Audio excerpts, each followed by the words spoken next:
Aleluia. Pegue sua Bíblia comigo. Abramos na carta aos Colossenses, no capítulo 1, do versículo 10 em diante. Colossenses, capítulo 1, versículo 10 em diante. Essa que é uma expressão de adoração e de gratidão do apóstolo Paulo para Deus como Pai. E diz assim a palavra do Senhor para nós: para que possais andar dignamente diante do Senhor, agradando-lhe em tudo e frutificando em toda boa obra. Repita comigo: frutificando. E crescendo no conhecimento de Deus. Repita comigo: crescendo. Corroborados em toda fortaleza, segundo a força da sua glória, em toda paciência, em longanimidade, com gozo. Dando graças ao Pai que nos fez idôneos para participar da herança dos santos na luz. Repita comigo: a herança dos santos. O qual nos tirou da potestade das trevas e nos transportou para o reino do Filho do seu amor, em quem temos a redenção pelo seu sangue, a saber, a remissão dos pecados, o qual é a imagem do Deus invisível, o primogênito de toda a criação, porque nele foram criadas todas as coisas que há nos céus e na terra, visíveis e invisíveis, sejam tronos, sejam dominações, sejam principados, sejam potestades, tudo foi criado para Ele e por Ele. E Ele é antes de todas as coisas, e todas as coisas subsistem por Ele. E Ele é o cabeça do corpo, da igreja. É o princípio e o primogênito dentre os mortos, para que em tudo tenha a proeminência. Até aqui. Feche seus olhos. Pai, te louvamos por esta palavra, nos guia por esta verdade, nos orienta por esta revelação. Em nome do Senhor Jesus te agradecemos. Amém? Tome o seu lugar, esteja à vontade. Glória a Deus. Você que está em casa, peço a sua atenção. Hoje pela manhã eu estava adorando ao Senhor, né, enquanto eu estava lavando louça. Olha que coisa linda, né? Esse também é o ministério do marido, ajudar a sua esposa. Glórias a Deus por isso, né? Quem concorda, levanta a mão e dá um glória. Amém. E eu estava adorando. É claro que a voz da Josi é muito mais bonita do que a minha, e deu assim uma afinação melhor para essa música do que eu consegui nesse momento, atrapalhando meu amigo Natan. Amém? Glórias a Deus. Esse texto, ele fala sobre autoridade real. E essa palavra, ele nos transportou. Na verdade, em outras traduções mais modernas, se usa a palavra trasladou ou transladou. Ela no original, no grego, ela significa transplantar. Imagine que Deus, Ele nos arrancou do império das trevas e nos transplantou em Cristo. Uau! Esse é o processo espiritual que acontece conosco. Eu lembro de uma história lá de casa, e vocês vão dizer que é história de pescador, mas não é. Nós tínhamos um pé de abacate que, ao invés de ser plantado nos fundos do quintal para que ninguém pegasse e roubasse as frutas, ele foi plantado justamente na frente de casa.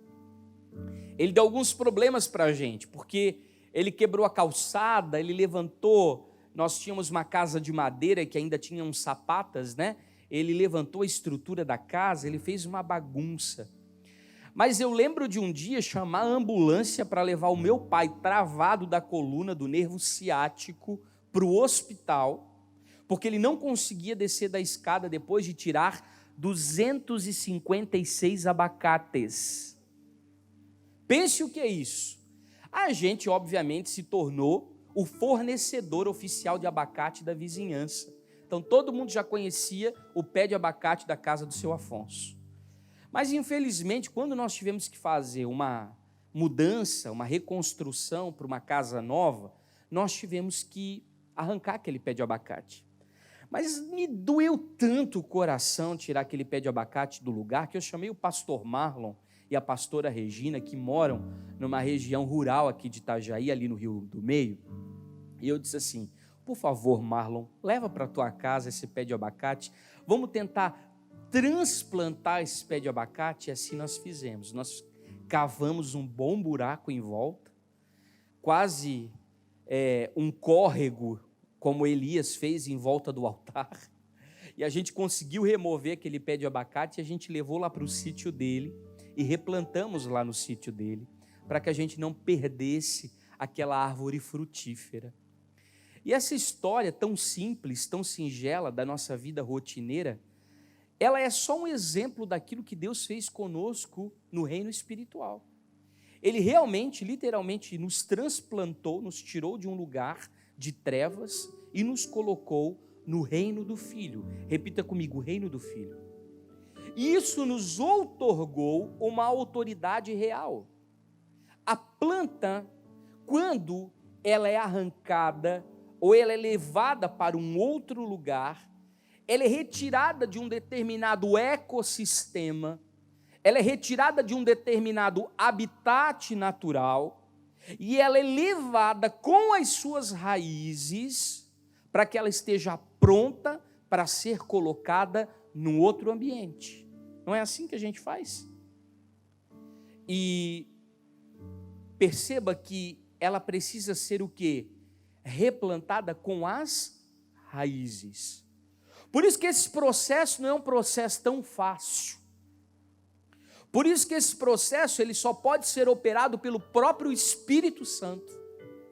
Por isso que esse processo ele acontece por meio da graça, porque se não for pela obra redentora de Cristo em nós, seria impossível nós sermos arrancados com todas as raízes e replantados num outro lugar. Por isso, a Bíblia usa esse termo de que o machado está posto aonde? À raiz. Não se trata simplesmente de uma poda, se trata de nós sermos arrancados nas nossas profundidades. Eu lembro que aquele pé de abacate, ele se capilarizou por praticamente todo o quintal e por baixo da casa. Nós tivemos dificuldade para conseguir arrancar as raízes que eram primárias, que eram matrizes, que eram necessárias para não deixar o pé morrer. E o machado está posto à raiz. Repita assim comigo: o machado está posto à raiz. Então nós fomos transportados, ou transladados, ou transplantados. Isso quer dizer que nós estávamos num determinado lugar e nós fomos repassados ou transferidos para um outro lugar. Nós fomos tirados, arrancados de um determinado sistema para sermos inseridos no reino do Filho. E onde nós estávamos plantados? Nós estávamos debaixo do poder, do espírito da potestade das trevas. É isso que esse texto nos coloca. Ou seja, havia um sistema obscuro, constituído, do qual a palavra grega aqui é cosmokratos, uma palavra pesada, que é uma força de iniquidade do mundo, exercendo poder sobre as nossas mentes, comportamento, estilo de vida, forma de viver, alterando toda a nossa conduta. Pense, era uma maneira de viver aonde nós, seres humanos, nós atuávamos fora, longe do governo de Deus. Por isso é que a Bíblia chama de potestade, porque Potestade está ligado a poder constituído. Esse poder, ele era estendido e autorizava sobre a nossa vida a reprodução do pecado e do engano. Nós éramos alvo, ou nós éramos vítimas de uma força que era exercida sobre as nossas vidas, que tinha o próprio mal como uma lei que era exercida sobre o nosso comportamento. Salmos 94, verso 20, vai falar sobre isso. Salmo 94, verso 20 diz assim: porventura, o trono de iniquidade te acompanha, o qual ele forja o mal como a sua lei. Ele faz uma pergunta para nós: será que esse poder, essa potestade ainda tem poder sobre as nossas vidas e constrói as leis, as bases legais sobre as quais nós nos movimentamos espiritualmente? Porque se nós estivermos ainda debaixo do poder da potestade desse mundo, as nossas mentes, elas estarão obscurecidas. Nós temos dentro da igreja pessoas com mentes obscuras. Por quê? Porque esse poder, ele muda, ele modifica o padrão mental das pessoas. Porque um reino, se você sair fora das fronteiras do Brasil e conhecer outras nações, se você viajar para outros países, você vai perceber que um reino, ele tem o seu determinado idioma, e ele cria suas próprias nomenclaturas, pautado no quê? Nos seus princípios ideológicos. E hoje, o príncipe da potestade dos ares, ele construiu a sua própria nomenclatura, que às vezes é até subliminar. Eu estava vindo para cá, olha, isso é muito fresquinho, eu estava vindo para cá, e eu tenho o hábito de, quando eu venho para o culto, eu ligo a rádio na hora do Brasil. Olha só que coisa linda, né? Que coisa de avô. Coisa que ninguém faz mais, é old school isso. E eu ouço a Voz do Brasil. E ouvindo a Voz do Brasil, eu estava vendo que é um órgão governamental de comunicação, a repórter dizer o seguinte, que estavam pensando numa reorganização relacionada às questões das mães solteiras. Mas ela não usou o termo mães solteiras, ela usou o termo mulheres sem construção parental. Por que ela usou mulheres sem construção parental? Para ser mais respeitosa? É claro que não. Porque ela está estruturada numa lei de engano, numa lei de um sistema corrompido, numa lei em que as mentes estão obscurecidas. Por quê? Para ela é difícil falar a palavra mãe solteira sem marido, entende? Porque a palavra marido, ela não pode ser dita, porque marido está ligado a pai, e pai está ligado a patriarcado, e patriarcado está ligado à opressão, e opressão está ligado à marginalização, que é o que está sendo feito com os homens. Concordo que a grande maioria dos homens saem na frente em relação à violência doméstica, abuso sexual, problemas no trânsito, corrupção. Nós somos campeões. Mas existe, por detrás disso, uma ideologia tentando destruir quem? Deus. Por que Deus? Porque Deus é heteronormativo. Porque Deus, ele se demonstra na sua palavra como o quê? Como Pai, como Senhor, como Rei, como governo. E lembre-se de uma coisa, o que eles querem destruir? O nosso pensamento criacionista. Apostolicamente, nós precisamos ser criacionistas, pactuais, depois precisamos ser crucificantes, depois nós precisamos ser apostólicos e, por último, apocalípticos, ou seja, nós precisamos ter uma escatologia. Existe uma corrente apostólica, teológica, que a gente precisa entrar como fundamento. E a base disso é o início de tudo. Porque a redenção de todas as coisas vai ser quando, nos últimos dias, nós voltarmos como éramos no início, antes do pecado. Quantos concordam com isso? E se a nossa base é criacionista, Deus criou primeiro quem? O homem ou a mulher? Deus criou o homem. Por quê? Porque o homem, por uma informação básica e simples, o mínimo de biologia que você entenda, o homem tem o XY. Porque se ele fosse XX, ele não conseguiria fazer uma mulher. Ou ele não conseguiria fazer um homem. Porque ele não teria o X e o Y. Só quem consegue fazer e reproduzir a espécie é o homem. Então Deus primeiramente criou o homem como primícia. E por isso que Cristo vem falar que ele tem a preeminência. E que Cristo é o primogênito da criação. Que antes de todas as coisas serem criadas, ele foi criado, e tudo foi criado com base nele, inclusive o primeiro homem. Então, nós precisamos estar sintonizados, porque nós estamos debaixo de um governo e de um reinado da potestade dos ares, que é uma potestade obscura e que muda o nosso padrão mental. E sem querer, nós nos tornamos ideológicos, sem perceber, sem sentir, porque nós vamos absorvendo por osmose o que vai sendo escrito e o que vai sendo dito, e o nosso padrão de pensamento, ao invés de adotar as posturas que são do reino de Deus, vão adotando o quê? As posturas do mundo. Porque esses sistemas, eles vão criando maneiras de pensamento, eles vão criando ideologias, e eles vão exercendo poder sobre esses ambientes, e é aqui que mora o problema.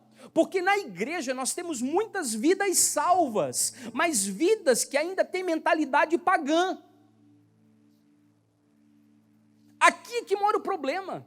Porque a nossa forma de compreender o reino ainda está na história de como nós fomos desenvolvidos durante todo o nosso processo de vida.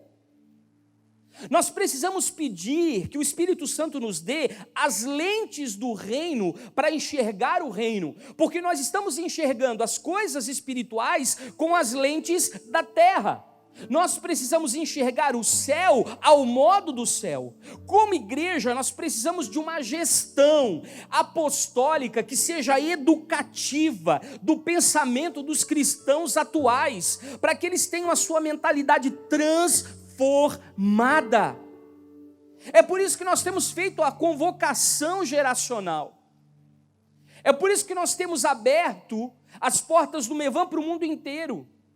É por isso que aqui Paulo, ele é enfático quando ele fala em Romanos 12 que nós precisamos ser transformados na nossa mente. Romanos 12, 1 e 2, eu gostaria que você abrisse comigo. Esse é um texto, um dos textos talvez mais importantes para o contexto em que nós estamos vivendo como sociedade. Romanos capítulo 12, versículo 1 e 2, que é a carta de Paulo aos Romanos, que tinham uma filosofia intelectualizada e cultural avançada, estavam rompendo com o misticismo, estavam encontrando a ciência, estavam pensando sobre questões elementares da vida, mas eram altamente depravados. E a Bíblia diz assim: portanto, irmãos, eu rogo-lhes pelas misericórdias de Deus, que se ofereçam em sacrifício vivo, santo e agradável a Deus, este é o culto racional de vocês. Não se amoldem ao padrão desse mundo, mas transformai-vos pela renovação da vossa mente, para que sejam capazes de experimentar e comprovar qual é a boa, agradável e perfeita vontade de Deus. Olha só as instruções de Paulo aqui. Primeiro, eu preciso me enxergar como sacrifício vivo, ou seja, eu preciso morrer para a minha velha criatura, abandonar a minha vida antiga e abraçar a vida que Deus desenhou para mim na eternidade. Segundo, essa nova vida que eu recebi precisa ser santa como Cristo é santo, ou seja, eu preciso praticar as leis morais de Deus, porque nem tudo que é legal é moral. Muitas coisas imorais estão sendo passadas no Congresso Nacional como questões que são morais, quando na verdade ferem a moral da santidade de Deus, que está acima da ética e está acima da moral. Eu gosto de explicar sempre isso. O centro da Grécia era um fórum onde as pessoas decidiam, com base na filosofia, o futuro da humanidade. Entretanto, o centro de Jerusalém era um templo onde o sacerdote tinha o Urim e o Tumim dentro da sua veste talar sacerdotal para ouvir o que Deus tinha a dizer acerca do destino das pessoas. Então nós não precisamos ouvir os homens, nós precisamos ouvir o Espírito Santo. Nós precisamos ter os nossos ouvidos sintonizados. Aqui fala sobre nós termos uma vida agradável. O que é ter uma vida agradável? A vida no reino ela é leve. A vida no reino é sem culpa. A vida no reino é sem medo. A vida no reino é livre. E isso vai te conduzir a prestar um culto racional, não um culto à razão, porque não é um culto científico, é um culto racional. O que é isso? Eu uso a minha consciência de forma intencional para receber de Deus uma nova mente, que é a mente de Cristo, uma mente coletiva, que está atrelada ao corpo. E eu não digo que eu preciso enxertar a mente de Jesus na minha, não, eu preciso literalmente perder a velha mente e receber em mim a mente que pertence a Jesus. E a Bíblia diz assim, através de Paulo, não se amoldem. Qual é a forma que nós lemos no início aqui em Colossenses? Tudo foi formado por meio dele e para ele. Quem foi a forma de todas as coisas? Quem foi a forma da criação? Cristo, o Rei.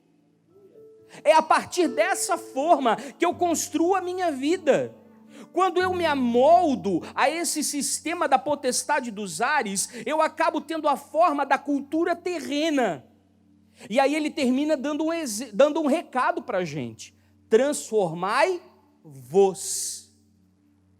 Eu preciso de forma intencional mudar a minha maneira de pensar todos os dias, buscando em Cristo como Ele deseja que eu pense, que eu me porte, a minha conduta, o meu estilo de vida, porque essa autorreflexão, que é esse conhecimento que parte da eternidade, vai me mostrar se eu estou caminhando numa cultura que é adâmica ou numa cultura verdadeiramente cristã. Eu estou seguindo os passos de Adão ou eu estou seguindo os passos de Cristo? Eu estou vivendo segundo uma natureza caída ou eu estou desenvolvendo uma nova natureza em Cristo? E isso tudo parte da onde Paulo diz? Da mente. Coloque a mão assim na sua cabeça e diga: a minha mente precisa ser transformada. Porque é na mente, meu irmão, que se fixa a estrutura de pensamento que governa a sua vida.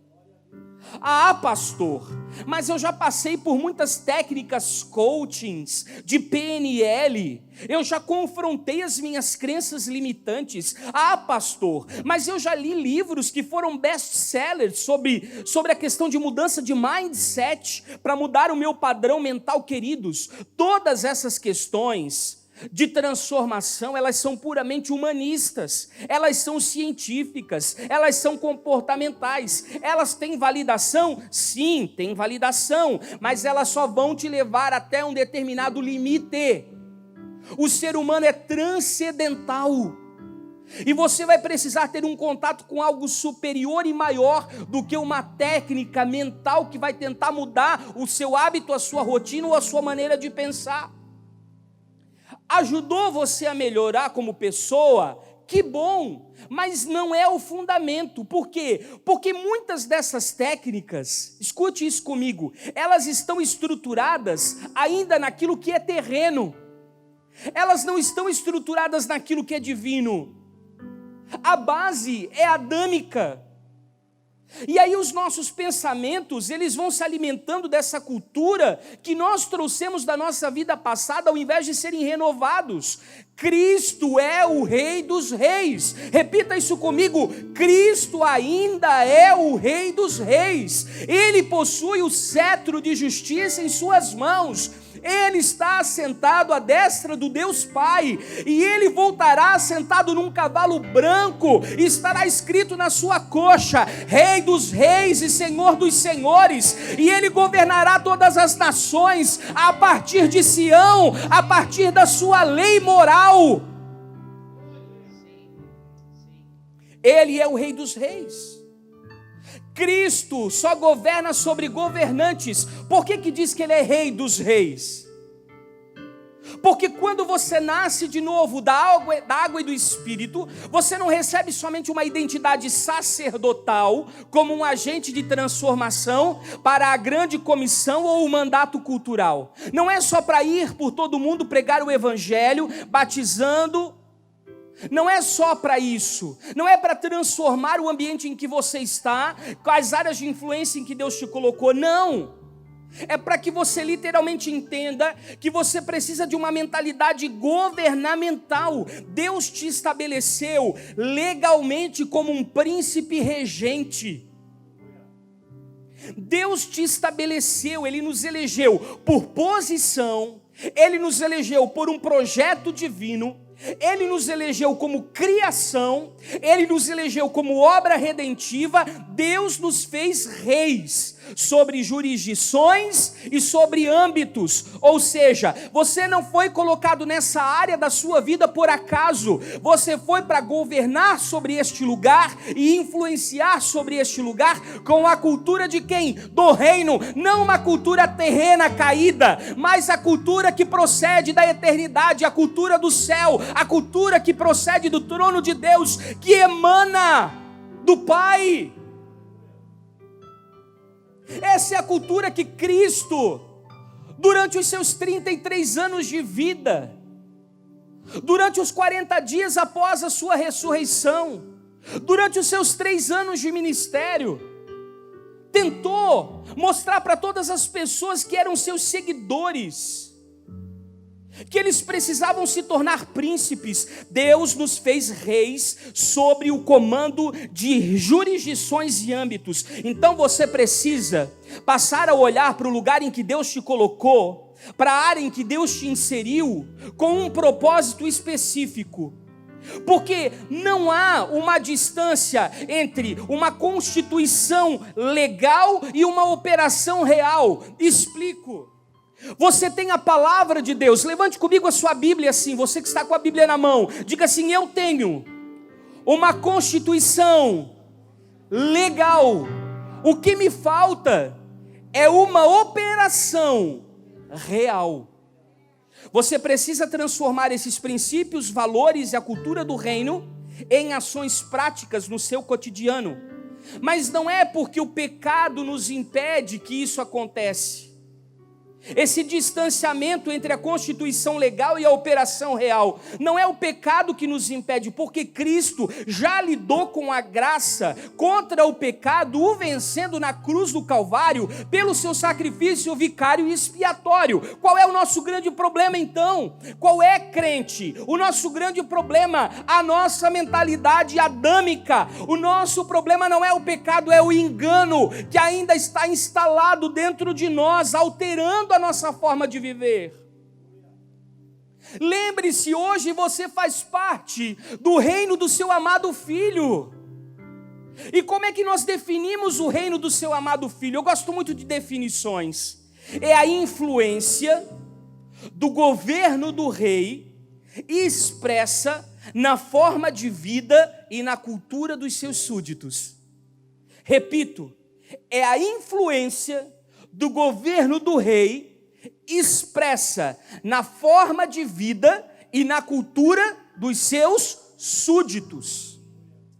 Então a magnitude do reino está na influência que um rei tem sobre o povo que ele governa. Uma das coisas mais interessantes, eu acredito que o Henrique Alexandre vai concordar comigo, é que quando nós estivemos em Londres, numa passagem breve, nós passamos, obviamente, pela alfândega, passamos pela imigração, e a maneira com que nós fomos recepcionados pelos ingleses, de forma muito britânica, parecia que nós estávamos conversando com a rainha. Porque o comportamento do rei é expresso na forma de vida e na cultura dos seus súditos. É assim que nós reconhecemos um reino, pela cultura que esse reino representa, pela cultura que esse reino produz, pela cultura que esse reino expressa. O governo do rei, que serve a sua nação eleita, não se determina apenas pelo rei. Deixa eu explicar. Mas então o senhor está minimizando ou menosprezando a posição de Cristo como rei? Não. Eu estou dizendo o seguinte, que o governo do rei, que serve uma nação eleita, não se determina apenas pelo rei em si. Por quê? A não ser que esse camarada seja um ditador, um impositor, um imperador déspota. Mas no caso de Deus, o seu cetro é de justiça e o seu reino é de amor. Repita comigo, o reino de Deus tem um cetro de justiça e o seu reino é de amor. E é um reino eterno que não tem fim. Assim foi profetizado acerca de Cristo pelos profetas messiânicos, que o seu governo seria eterno e não teria fim. Mas o governo de um rei, gente, se define pelo seu reinado sobre o seu povo escolhido. Talvez você já tenha lido na Bíblia em algum momento da sua vida, no reinado do fulano de tal, rei tal, no ano tal, era costume em Israel fazer assim e assim. Quantos já leram em algum momento da Bíblia? Por quê? Porque aquele exercício daquele reinado mudava o costume que se fazia na época em relação à vida dos súditos. Qual foi o grande problema de Daniel na Babilônia? Ele não se dobrou ao reinado de Nabucodonosor. Ele não se dobrou aos esquemas babilônicos. Ele não se dobrou, ele manteve uma janela voltada para Israel. Ele voltou à sua vida devocional e ele se tornou, não me interpretem mal, o mestre dos magos. Não estou falando da caverna do dragão. Só riu quem tem mais de 40. O rei, ele não reina se os seus participantes, ele não reina se os participantes desse reino não expressam a sua vida. O Senhor só vai poder reinar quando cada um de nós expressarmos a vida dele que há em nós. E aí, para exemplificar isso, eu gostaria que você abrisse em 2 de Crônicas, capítulo 9, versículo 1. Você pode jogar lá no telão para mim, 2 de Crônicas, capítulo 9, versículo 1, uma das histórias mais incríveis que eu amo ler, que diz assim: a rainha de Sabá soube da fama de Salomão e foi a Jerusalém para pô-lo à prova com perguntas difíceis. Quando chegou, acompanhada de uma enorme caravana com camelos, carregados de especiarias, grande quantidade de ouro e pedras preciosas, foi até Salomão e lhe fez todas as perguntas que tinha em mente. Salomão respondeu a todas, nenhuma lhe foi difícil que não pudesse responder. Vendo a sabedoria de Salomão, bem como o palácio que havia ele construído, o que era servido na sua mesa, o lugar dos seus oficiais, os criados, os copeiros, todos uniformizados, e os holocaustos que ele fazia no templo do Senhor, ela ficou impressionada. Disse ela então ao rei: tudo o que eu ouvi em meu país acerca das tuas realizações e da tua sabedoria era verdade, mas eu não acreditava no que me diziam, até eu ver com os meus próprios olhos. Na realidade, não me contaram nem a metade da grandeza da tua sabedoria. Tu ultrapassas em muito o que eu ouvi. Como devem ser felizes os homens da tua corte, que continuamente estão diante de ti e ouvem a tua sabedoria. Bendito seja o Senhor teu Deus, que se agradou de ti e te colocou no trono dele para reinar pelo Senhor, pelo teu Deus, por causa do amor do teu Deus para com Israel e do seu desejo de preservá-lo para sempre. Ele te fez rei para manter a justiça e a retidão. Que texto maravilhoso! Quando a rainha de Sabá veio para conhecer o reino de Salomão, o que a impressionou não foram somente os territórios conquistados por ele somente, o templo construído, o palácio edificado, as riquezas acumuladas, mas o que foi que impactou? Como são felizes os homens que te servem. O que impactou foi a vida de Salomão expressa na vida do seu povo, nos seus copeiros, nos seus servos, nas pessoas que estavam ao seu derredor, porque a glória de um rei está na vida do seu povo. Ela se impressionou com o portar, com a conduta, com o vestir, o comer, com o falar, a linguagem, o proceder. Ela ficou extasiada e ela disse: não disseram nem sequer metade daquilo que eu estou vendo com os meus próprios olhos. Quando o mundo nos conhecer de verdade, como cristãos que estão vivendo a realidade plena do reino de Deus, nós vamos impactar as nações, nós vamos impactar esse mundo, nós vamos impactar todas as áreas e camadas sociais, porque pensamos que a vida dos crentes era somente aquilo que os evangélicos falavam, mas quando as pessoas do mundo começarem a se aproximar de nós, elas vão entender que nós participamos de um reino e que o nosso estilo de vida expressa a cultura do rei, e que é totalmente diferente daquela que eles pensavam, ou imaginavam, ou conheceram. Ou seja, eles vão ser impactados, e eles vão querer participar dessa cultura livre, dessa cultura que traz alegria, felicidade, plenitude, realização, sentido de vida. Uma cultura que é social e pública.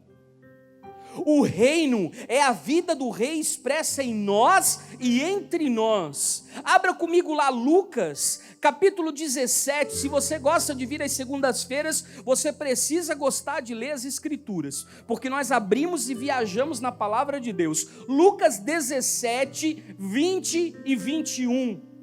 Joga lá para mim, por favor, no telão.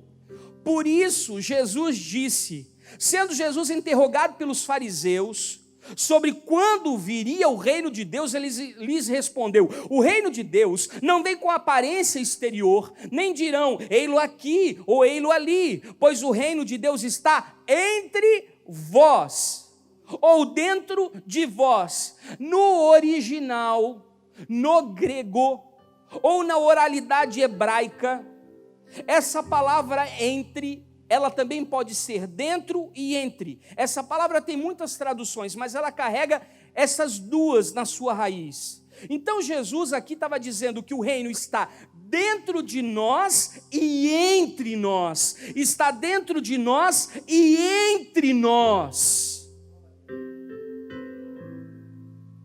Ou seja, Jesus não definiu um local geográfico, Jesus não definiu uma denominação evangélica institucionalizada, Jesus definiu uma forma de vida coletiva, uma forma de vida social, comunitária, plural. O reino está dentro de nós e se expressa através de nós. Mas sabe qual é o problema? Nós ainda confundimos o reino de Deus com a religião que nós escolhemos seguir.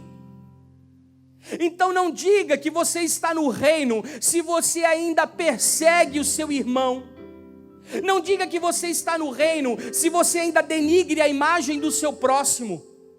Não diga que você está no reino se você ainda maquina e manipula contra as pessoas, se você se enxerga superior às outras pessoas, ou acha que os irmãos que estão ao seu lado são seus competidores. Não diga que você está no reino se você não honra as autoridades constituídas pelo próprio rei, que lhes deu a autoridade outorgada.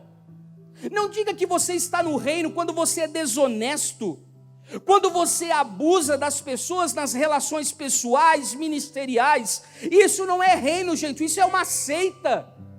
Isso não pode nem ser chamado de religião, isso é herético. O reino, ele tem características singulares.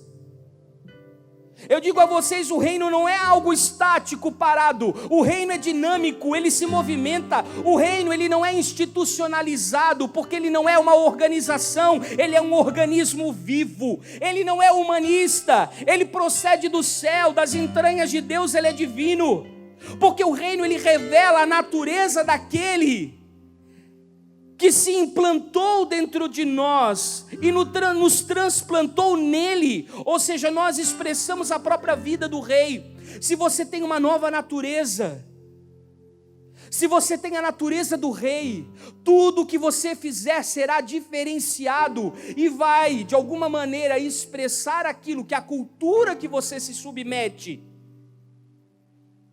ela promove. Por isso é que o reino de Deus, ele é descrito por Cristo como algo que reproduz frutos. Repita assim comigo: reprodução. As pessoas não nascem por fórmulas, as pessoas não nascem por métodos automáticos, as pessoas não nascem por métodos práticos, as pessoas nascem por um processo de desenvolvimento operado pelo próprio Espírito e a palavra. Por isso ele disse, o reino é uma semente. Marcos capítulo 4, versículo 26, ele diz assim: então Jesus contou-lhes que o reino de Deus é semelhante a um homem que lançou o quê? A semente na terra. Vamos pensar de uma maneira biológica agora, porque se o reino é uma semente, é inevitável que por conta da sua natureza, ela germine, ela desenvolva, ela cresça, ela reproduza, mas ela não vai morrer, porque no nosso caso, a vida é eterna, você continua como um legado deixado na vida de outras pessoas. Você se estende a partir dos anos. E o desenvolvimento dessa semente acontece pela espécie genética que ela carrega e pelo propósito que ela cumpre ao ser lançada sobre a terra. O reino de Deus, ele se sustenta de duas formas culturalmente. Primeiro, pelo propósito eterno. Não adianta, Cristo é o Rei dos Reis, de um reino que não tem fim e que não é alterado pelas circunstâncias. Pode vir Covid, pandemia, crise econômica, financeira, o reino permanece no mesmo lugar e a sua cultura é imutável, porque Deus não muda. E ele é mantido pelo quê? Pela palavra do rei. Os seus súditos, eu e você, nós recebemos a palavra que está aí nas suas mãos, que são os seus decretos, que convertem essas ordens irrevogáveis da eternidade em ações práticas, para você governar em todos os âmbitos aonde Ele te levou para dominar, aonde Ele te levou para governar. E isso vai fazer com que a vida de todos aqueles que fazem parte dessa jurisdição, da qual você faz parte, também seja alterada. Vai alterar sua família, vai alterar o seu trabalho, vai alterar o seu ministério, vai alterar a sua comunidade, vai alterar a sua nação. Ou seja, Deus impartiu com você uma semente que germinou, que se desenvolveu, que reproduziu e não morreu, e está mudando, tudo à sua volta está sendo alterado. Queridos, quando se fala de cultura, até mesmo a nossa visão política do reino precisa mudar. O reino dos céus, ele não é uma democracia. Como é difícil para nós que temos uma mentalidade democrática e republicana entendermos o que é o reino dos céus. O reino é teocrático. Para nós do Brasil, nós temos uma atenuante negativa, que é uma dificuldade para compreender isso. Por quê? Porque nós fomos invadidos, nós fomos explorados, nós fomos desonrados, estuprados como nação por reinados que nos colonizaram.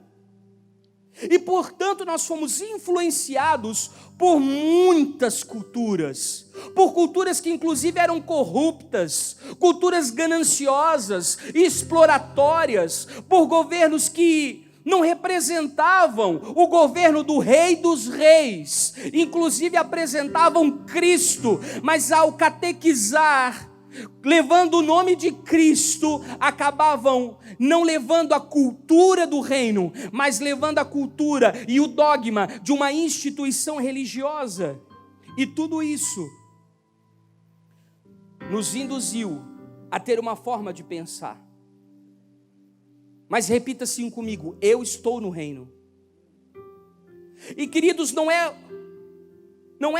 o rei não vem a nós para melhorar a nossa vida. O rei vem a nós para nos dar uma nova vida. O reino não vem para resolver o teu problema existencial. O reino vem para revelar um propósito, para dar sentido à sua existência. Você não aceita Cristo para ter um propósito de vida, mas é o propósito do reino que te aceita para você fazer parte de algo maior do que você faria parte se não conhecesse. É no reino que você recebe a vida Zoe, a vida no Espírito, a vida incriada, a vida divina, a vida eterna, a nova natureza. Por isso que o reino também nos proporciona essa nova natureza. Nós não estamos aqui, meu irmão, para remendar o velho Adão. Nós estamos aqui para sermos transplantados em Cristo. Antes, nós produzíamos o fruto da árvore do conhecimento do bem e do mal, do qual Adão e Eva se alimentaram, mas hoje nós reproduzimos, por uma questão genética e espiritual, por ter recebido o DNA da eternidade, os frutos da árvore da vida.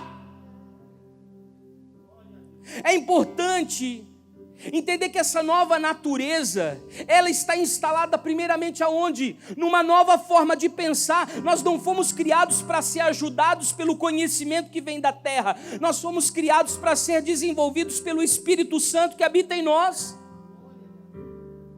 Eu gosto muito de conceitos, como eu já disse para vocês, e tem um conceito sobre cultura que para mim talvez seja o mais equilibrado e sensato para a gente entender a palavra dessa noite. Eu gostaria que o Alexandre colocasse lá para a gente o conceito de cultura segundo o antropólogo britânico Edward Taylor. Pode jogar lá para a gente, por favor. O conceito britânico de cultura, que hoje é o mais aceito, descrito pelo antropólogo inglês Edward Burnett Taylor. Não deu? Então eu vou ler para vocês.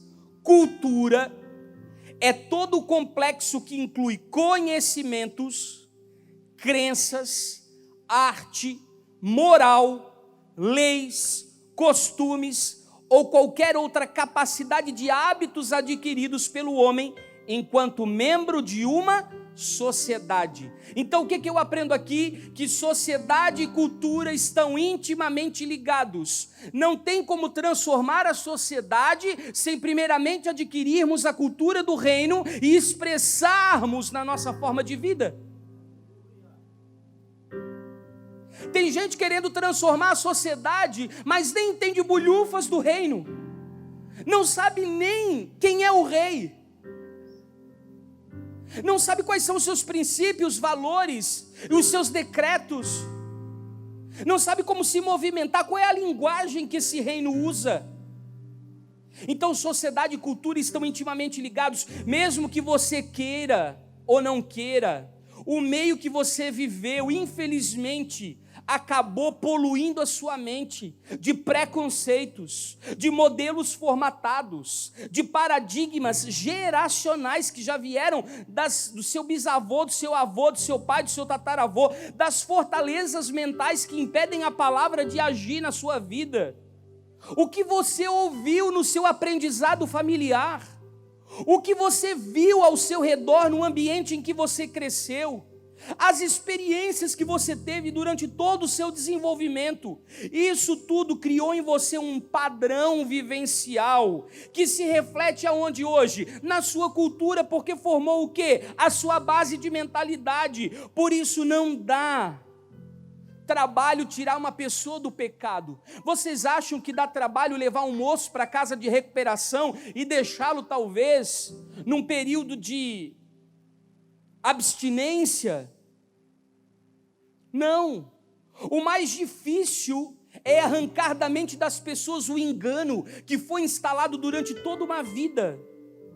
Porque ela pode ter aceitado Jesus e ela pode estar salva, mas a sua mente ainda vive segundo a cultura das trevas, a cultura obscura da potestade dos ares, porque ele não renovou a sua mente em Cristo. Por isso nós precisamos de uma mudança de DNA, uma mudança de natureza. Quando nós fomos removidos das trevas e transplantados em Cristo, nós recebemos uma identidade como filhos de Deus. Repita comigo: filhos de Deus. Naquele primeiro texto que lemos em Colossenses, a Bíblia nos chama de herdeiros dos mistérios espirituais. Para herdar algo, eu preciso ter filiação. Então, a nossa ação deveria ser o quê? Uma contracultura. Mas o que tem acontecido com a igreja na atualidade? Ao invés de nós modelarmos a sociedade, é a sociedade que nos influencia. Ao invés de nós transformarmos a comunidade, é a comunidade que nos amolda. Ao invés de nós expressarmos a cultura do reino do lado de fora, é a cultura de fora que invade o lugar de dentro, e nós vamos transformando a cultura atual numa cultura pagã, não a cultura do reino. A igreja, infelizmente, ela se amoldou às tendências culturais do mundo, e nós temos criado um universo imenso, incrível, astronômico, chamado universo evangélico, mas que não passa de uma subcultura medíocre. Nós achamos que estamos transformando muita coisa. Que triste para nós, como é lamentável para as nossas vidas, porque nós fomos chamados a mudar o padrão desse mundo a partir de nós, mas nós acabamos, sabe aonde? Debaixo desse domínio. Uma subcultura que se encaixa na cultura pós-moderna, no relativismo, em todas essas tendências destrutivas que estão acontecendo. Pode ver, pastor Israel, o senhor que trabalha especificamente com o berçário ali, com a maternidade, com os novos convertidos. Nós aqui, graças a Deus, temos tentado mudar a nossa linguagem para, desde a tenreidade ali, no novo nascimento, quando eles estão no leitinho sendo amamentados, a gente já conseguia incutir fundamentos do reino, mas nem todos os lugares são assim. Porque nós, como igreja evangélica, nós ensinamos uma cultura evangélica, através do quê? Da nossa linguagem. A gente pega um novo convertido e dentro de 3 meses, ele já está com os jargões evangélicos na ponta da língua, está amarrado, está na bênção.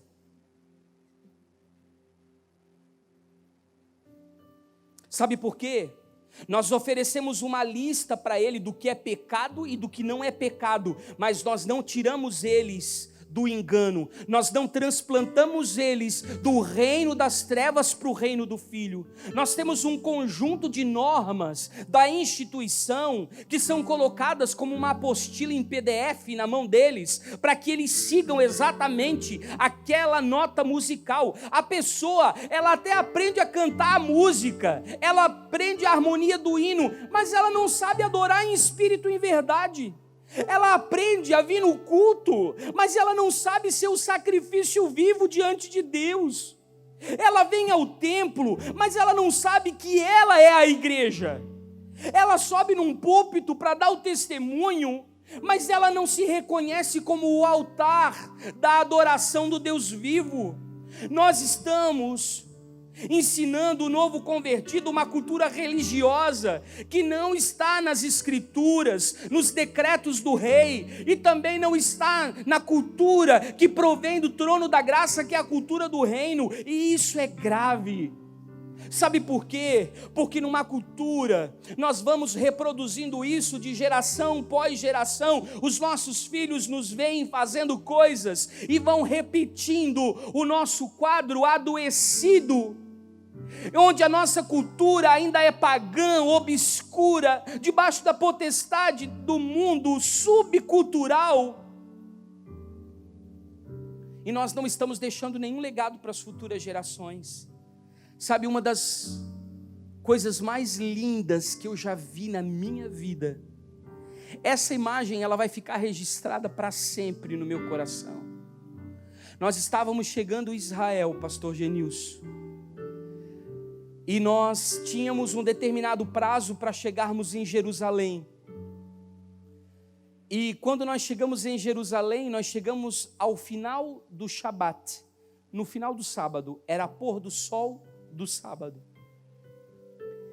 E quase que nós não conseguimos passar pelas avenidas, principalmente porque o hotel ele ficava num bairro do judaísmo ortodoxo, que era o King Salomon, se eu não me engano. E nós estávamos tentando chegar ao hotel, mas a gente não conseguia, dada a quantidade de pessoas que tinham na rua. E eu comecei a achar aquilo muito curioso, e eu tirei aquela cortina do ônibus, pedi para sentar do lado da janela, e eu comecei a observar as pessoas do lado de fora. Uma coisa entre os judeus é muito interessante, porque eles não têm método contraceptivo, né? Então eles não podem ter relação uma semana antes da menstruação, eles não podem ter relação na semana da menstruação, e eles não podem ter relação uma semana após a menstruação, porque nesse período a mulher está impura, tanto que os quartos de casais têm 2 camas de solteiro, para os homens dormirem separados das mulheres enquanto elas estão no período da purificação. E aí quando eles vão ter relação, é certinho na tabelinha, está no período fértil, a mulher vai engravidar. Então você vê aqueles jovens de 22, 23 anos, já com um filhinho na mão, a mãe grávida com um bebê no carrinho e outro no colo, e o pai com outro no colo. É coisa de 5, 6 filhos. Como diz o meu pai lá em casa, é ninhada. É muita gente. E uma das coisas mais lindas que eu vi eram aquelas famílias voltando, sabe de onde? Da casa dos seus pais, dos seus avós, dos seus bisavós. Eles podem visitar um túmulo da família e saber o sobrenome do seu tataravô que está ali sepultado.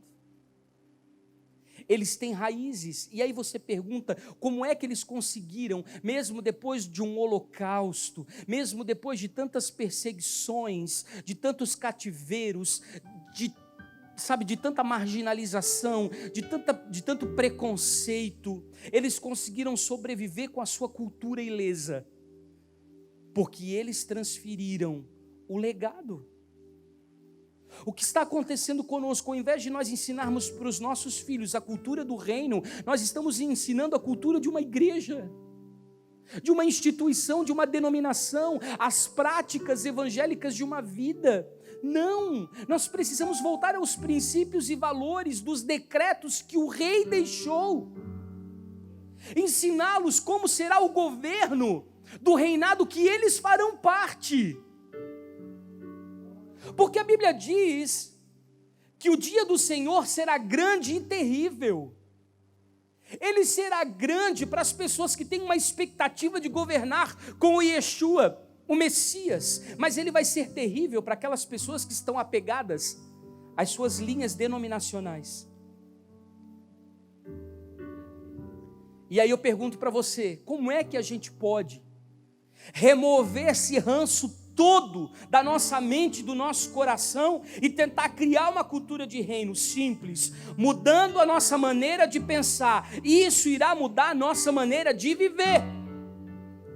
Mas pastor, não tem uma apostila? Não existe 10 passos para seguir de como você criar um ambiente do reino de Deus. Não existe. O que nós precisamos é nos voltar para Cristo, é nos relacionarmos com o Rei dos Reis, é aprender dele os princípios que regem o seu reinado, porque o nosso problema sempre vai estar na nossa mente, porque palavras constroem imagens, e imagens constroem ideologias. Os nossos termos usados nas nossas reuniões são incoerentes com a verdade do reino. Essa é que é a grande sacada. Há conceitos que nós construímos no nosso meio, que são da cultura popular e que estão altamente desorientados. São palavras que não estão no tratado do rei para as nações, que não estão nos decretos ligados ao novo pacto em Cristo. E nós estamos reproduzindo, sim, uma religião a partir dos nossos altares. Deixa eu dar um exemplo prático para você. Quem já ouviu isso aqui? Glórias a Deus, porque hoje nós estamos aqui na casa do Senhor, nós viemos buscar a sua presença gloriosa. Venham, irmãos, até o altar, recebam a vitória, tenham as suas necessidades supridas, receba sobre a sua vida o toque da unção do Espírito Santo, seja cheio do fogo de Deus. E as pessoas, elas ficam ensandecidas, porque crente tem disso, se descabela num momento como esse. Cultura denominacional. Sabe por quê? Glórias a Deus. Primeira coisa, nós deveríamos nos referir a Ele como Pai. Porque Jesus veio para apresentar o Pai, não apresentar um Deus. Todas as religiões têm deuses. O reino tem um pai. O rei é um pai. Segunda coisa, porque nós estamos aqui hoje reunidos na casa do Senhor? Não, nós não estamos reunidos na casa do Senhor. Nós somos a casa do Senhor. Nós somos a casa favorita de Deus. Ele escolheu habitar não em templos construídos por mãos humanas, mas num coração pecador, como o meu e o seu. Nós viemos buscar a sua presença como, meu filho? A presença já habita aí dentro de você. A presença está com você no seu leito, a presença está com você no seu café da manhã, a presença está com você no seu trabalho, a presença está com você nos seus negócios, a presença está com você na carreira, a presença está com você no ministério, a presença não te abandona.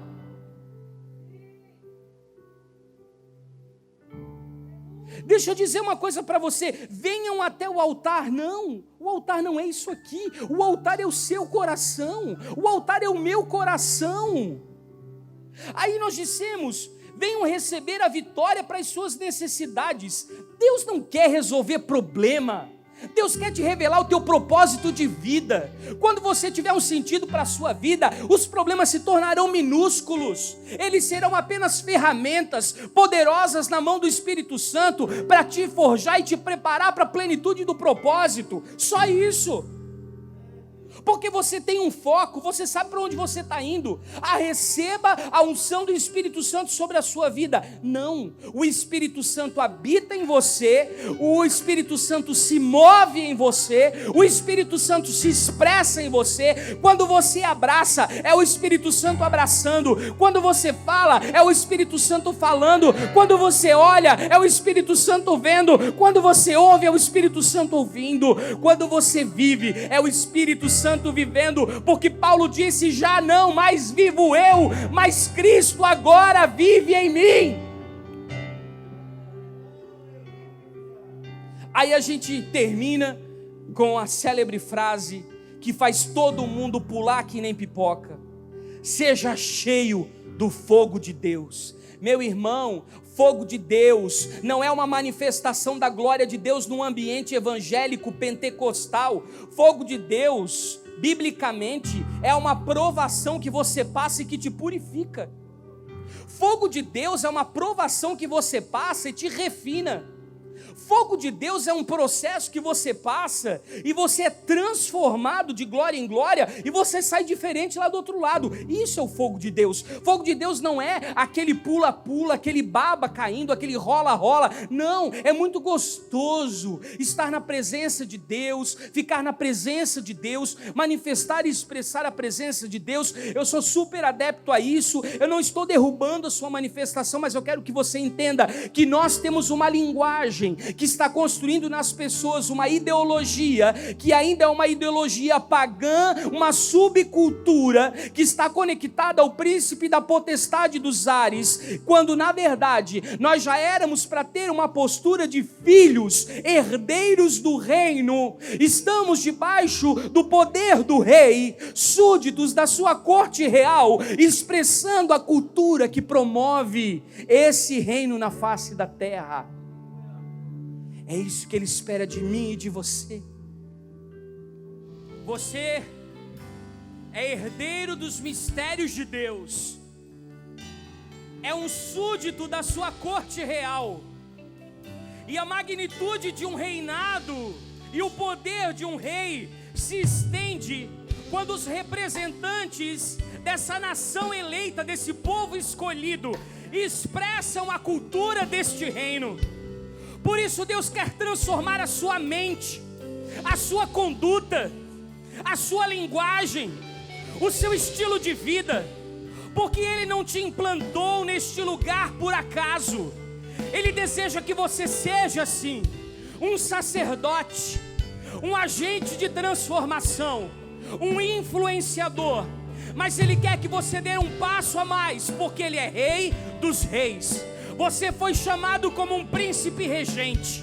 Ele te estabeleceu em lugares de autoridade, sobre jurisdições, sobre territórios, e Ele deseja que você expresse a cultura do céu através do seu coração.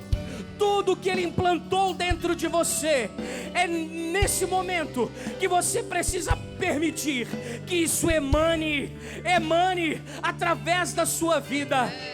Por favor, não dê continuidade a uma cultura pagã, estruturada na sua construção adâmica, nas experiências frustrantes e decepcionantes do seu passado. Você hoje é uma nova natureza, você tem o DNA da eternidade, você é chamado filho do rei. Hoje você pode ter a identidade do rei, você pode ter a identidade de Cristo, porque você foi transplantado do império das trevas, sob o domínio do príncipe das potestades do ar, de uma subcultura medíocre, para o reino do Filho do seu amor. Levante suas mãos aos céus, diga assim: eu faço parte deste reino de justiça, de amor e que não tem fim. E hoje eu escolho transformar a mim mesmo com a mente de Cristo, para expressar os decretos do Rei dos Reis, que governa sobre a minha vida, e eu transmitirei em qualquer lugar que eu esteja a sua verdade, em nome de Jesus. Aleluia, aleluia.